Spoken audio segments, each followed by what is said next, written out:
الحمد للہ وکفا وسلام علی عبادہ الذین اصطفى اما بعد فاعوذ باللہ من الشیطان الرجیم بسم اللہ الرحمن الرحیم۔ ہمارا سبق چل رہا تھا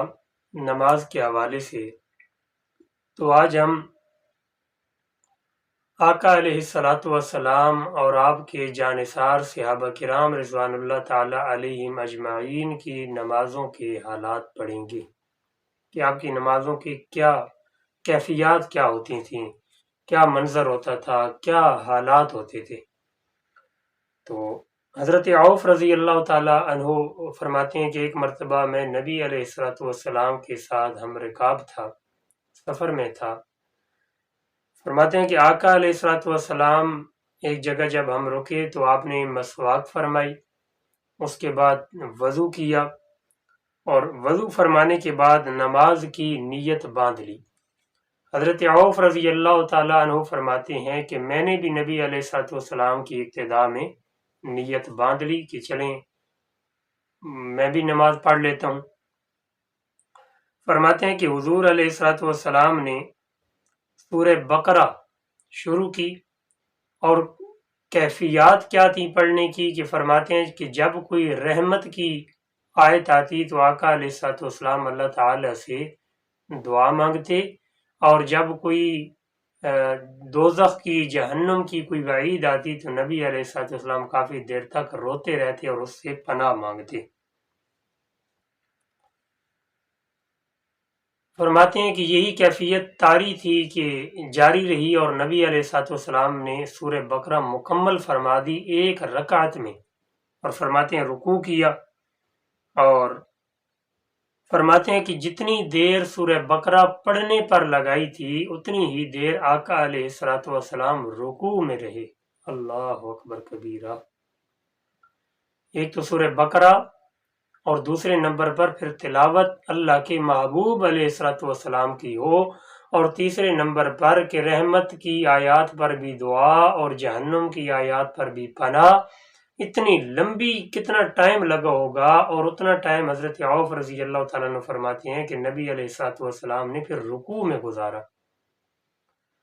اس کے بعد فرماتے ہیں کہ رکوع سے کھڑے ہوئے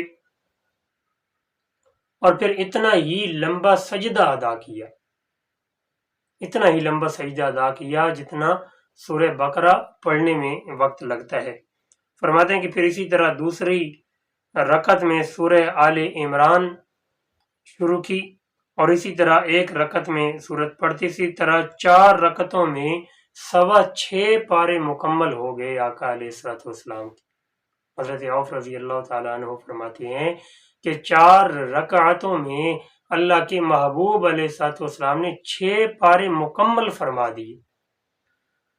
آج اگر کوئی پورے دن میں 6 پارے پڑھ لینا تو جگہ جگہ وہ بتاتا ہے میں نے آج 6 پارے پڑھے ہیں، 6 پورے دن میں نے ایک دن میں 6 پارے پڑھ دیے۔ بڑا اپنے آپ کو بہت بڑا آدمی سمجھتا ہے۔ آقا علیہ الصلوۃ والسلام نے ایک ہی وقت 4 رکعت میں 6 پارے مکمل فرما دیے، سبحان اللہ۔ اور یہ کتنی لمبی نماز ہوئی ہوگی کہ جس کی رحمت والی آیت پر اللہ کے محبوب دعا مانگتے تھے رحمت کی، اور جہنم والی آیات پر پناہ مانگتے تھے جہنم سے، اور رکوع بھی اتنا لمبا، سجدہ بھی اتنا لمبا کہ جتنی سورہ بقرہ پڑھنے میں وقت لگتا ہے، تو سوچیں کہ یہ کیسی نماز ہوگی۔ اللہ اکبر، اللہ اکبر۔ یہ نماز تھی اللہ کے محبوب علیہ الصلوۃ والسلام کی۔ اور اسی طرح مجاہد رضی اللہ تعالی عنہ، حضرت ابوبکر صدیق رضی اللہ تعالیٰ عنہ اور حضرت عبداللہ ابن زبیر رضی اللہ تعالیٰ عنہ کا حال نقل فرماتے ہیں کہ جب وہ نماز میں کھڑے ہوتے تو یوں لگتا گویا کسی نے زمین میں کوئی لکڑی گاڑ دی ہو۔ مجاہد فرماتے ہیں رضی اللہ تعالیٰ عنہ کہ جب صدیق اکبر رضی اللہ تعالیٰ عنہ اور زبیر رضی اللہ تعالیٰ عنہ نماز کے لیے کھڑے ہوتے، فرماتے ہیں ایسے دیکھنے والے بندے کو یوں لگتا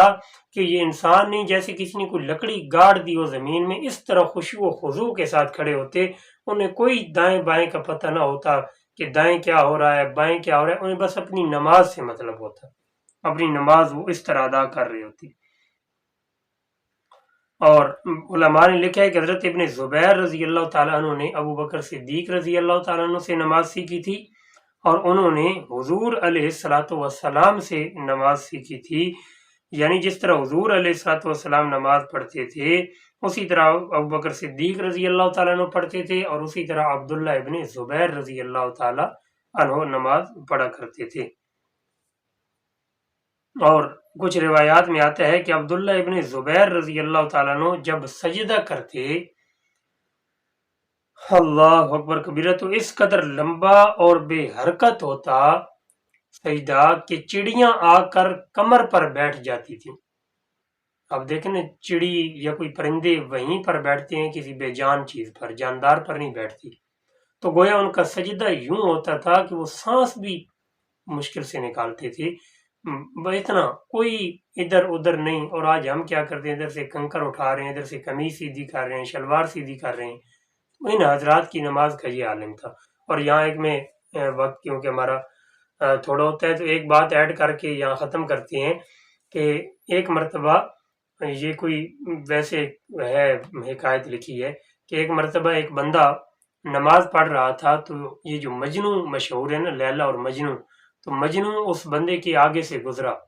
اس بندے نے نماز کے فوراً بعد مجنو کو پکڑ لیا اور ڈانٹ ڈپٹ کرنے لگا، کہنے لگا تو اندھا ہوا تھا، تجھے نہیں پتا تھا کہ میں نماز پڑھ رہا ہوں، تو میرے سامنے سے گزرا۔ اللہ اکبر کبیرہ، مجنو کا جواب سنیے گا۔ مجنو کہنے لگا، او اللہ کے بندے، میں تو لیلا کے عشق میں اتنا مگن تھا، اتنا گم تھا، مجھے تو نظر ہی نہیں آیا کہ تو نماز پڑھ رہا ہے، میں آگے سے گزر گیا، میں نے تو دیکھا ہی نہیں تجھے، میں لیلا کے عشق میں اتنا مگن تھا کہ تو نظر نہ آیا، تو اللہ کے عشق میں اتنا مگن نہیں تھا، تو مجھے دیکھ رہا تھا، تجھے اتنا بھی نہیں تھا اللہ تعالیٰ کے ساتھ عشق، تو مجھے دیکھ کیوں رہا تھا؟ یعنی ویسے تو اب ظاہر بندے کو پتہ چل ہی جاتا ہے کوئی آگے سے گزرے، لیکن ایک اس کی بات دیکھیں نا، وہ کہتے ہیں میں ایک عورت کے عشق میں اتنا پاگل ہوا پڑا تھا کہ مجھے نظر ہی نہیں آیا کہ کوئی نماز پڑھ رہا ہے، یعنی میں آگے سے گزر گیا، میں تو عورت کے عشق میں تھا، تو رب کے عشق میں نماز پڑھ رہا تھا نا، تم اپنی کیفیت کو سنبھال اور دیکھ۔ تو ہمیں چاہیے ہم نماز کے عادی بھی بنیں، 5 وقت نماز کی پابندی کریں، اور ساتھ ساتھ نماز کو خشوع و خضوع کے ساتھ ادا کرنے کی ہم عادی بنیں، ٹائم پاس نہ کریں۔ اللہ تعالی ہمیں توفیق عمل عطا فرمائے۔ وآخر دعوانا الحمد للہ رب العالمین۔